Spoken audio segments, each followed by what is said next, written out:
Probably one of the hardest things that teachers experience in the profession is designing the perfect seating chart. It's never going to happen. I'll tell you right now, you will never create a perfect seating chart. Yes, you could probably eliminate some of the interruptions, but you are never going to create a perfect seating chart. Say you get that class that is crazy beyond the belief. You start setting them up into their seats, they sit down, they turn and start talking to people. You rotate them around, try a different combination, and then this happens. Hey, yo, what time we get into the game tonight? Yeah, I'm sorry, Mr. Davis. I left my motivation at home. Can I borrow some from the class genius? Can we just skip the lesson today and learn something valuable, like how to survive like a zombie apocalypse? Yeah, you know what I'm saying? Huh? Oh, okay, I guess I could pay attention.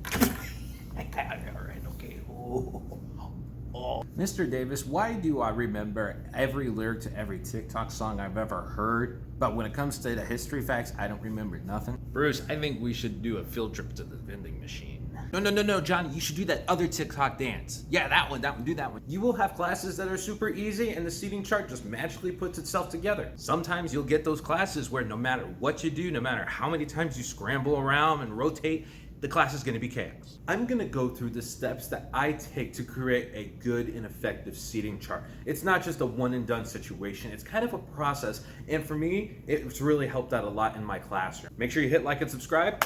Let's get to it. So most people, when it comes to their seating charts, before school even starts, they look at the list of students that they have and they create the seating chart, which is fine, but you don't really know all those students yet. Yes, maybe you've had some of the students in previous classes, but 9 times out of 10, you're gonna get a batch of kids that you don't know yet. What I like to do, and what I encourage you to do, is to wait.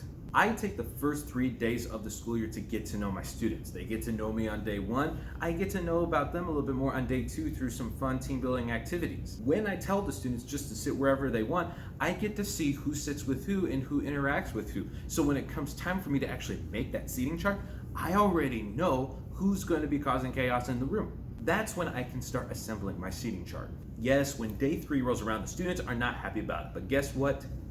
They'll get over it. When it comes to the seating chart itself, you can keep kids right next to each other. I realized during COVID we had to space people out. I still utilize that a little bit. I still like to keep the kids kind of separated out, especially if you have a smaller group. Lots of times my class sizes are 20 to 25, but sometimes I'll get a random group there's only like 13 kids in. I will space them out, just because it does reduce some of that interaction a little bit. I like to have interaction. I love conversation and discussion, but having just a little bit of space, sometimes it's just enough to make sure that everybody is focused on learning, looking at the teacher, and not interacting with the person next to them. That is just one method on how you can design your seating chart. Again, you can Google stuff and find stuff all over the internet on how to design the perfect seating chart. But like I said, you are never gonna have the perfect seating chart. You will get those classes where the wrong people are together and you could put one person on one side of the room and one person on the other side and they'll be yelling across the room at each other. So do your best, use your own method to design a good seating chart. Don't forget to hit like and subscribe, and I hope to see you soon.